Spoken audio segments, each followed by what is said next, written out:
Le jeune Dinalo va marquer le 3e but lyonnais, consommant la défaite de Sochaux. Quand tu es supporter de l'OL, il y a des noms qui comptent plus que d'autres. Des noms qui représentent l'histoire, la fierté et l'âme du club. Et Fleury Di Naio, c'était exactement ça.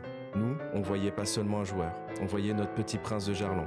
Un mec qui jouait avec le cœur, qui mouillait le maillot à chaque match et qui faisait vibrer tout un stade comme peu de joueurs ont su le faire. Avec ses buts, ses passes, sa technique et sa rage de gagner, il a fait rêver une génération entière de Lyonnais. À une époque où l'OL construisait son histoire, lui était déjà là pour défendre nos couleurs avec une classe incroyable. 494 matchs joués, 222 buts marqués, mais surtout des milliers d'émotions offertes aux supporters. Il restera encore et toujours le meilleur buteur de l'histoire de l'Olympique Lyonnais. Di Naio, c'était le genre de joueur qui faisait aimer le foot, qui nous faisait vraiment aimer ce sport. Celui qui pouvait changer un match sur un geste, faire exploser Jarlan en quelques secondes et laisser des souvenirs gravés pour toujours. Aujourd'hui, c'est une immense tristesse pour tous les amoureux de l'OL, parce qu'on perd pas seulement une légende, on perd un symbole, un morceau de notre histoire. Mais une chose est sûre, tant qu'il y aura des supporters pour chanter, parler de l'OL et transmettre l'amour du club, le nom Fleury Di Naio vivra encore. Merci pour tout, petit prince. Tu as porté nos couleurs comme personne. Et à l'OL, on ne t'oubliera jamais. C'était en garde PRH l'arrivée. Ah oui, là, c'était surprenant. Un monde inimaginable. Incroyable, on ne s'attendait pas.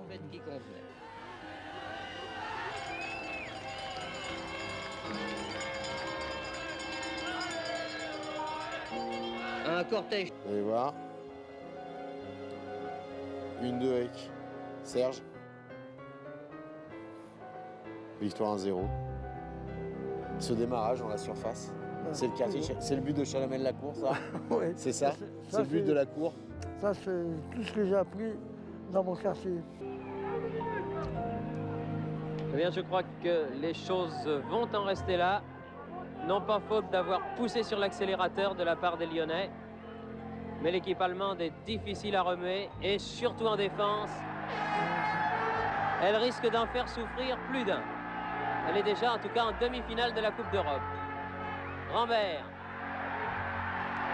À moins. Toujours dans les 6 mètres. À la dernière seconde, Dinalo va marquer le 2e but. Enfin, vous avez continué à marquer des buts quand même. Mais ma fierté, c'est que j'ai fait marquer à peu près 80 buts. Tous les joueurs qui ont joué avec vous, ils ont marqué des buts. Voilà. Donc, à l'époque, on me disait, oui, les personnels, les résultats sont là. C'est pas vrai, parce que j'ai fait marquer 520 buts quand même.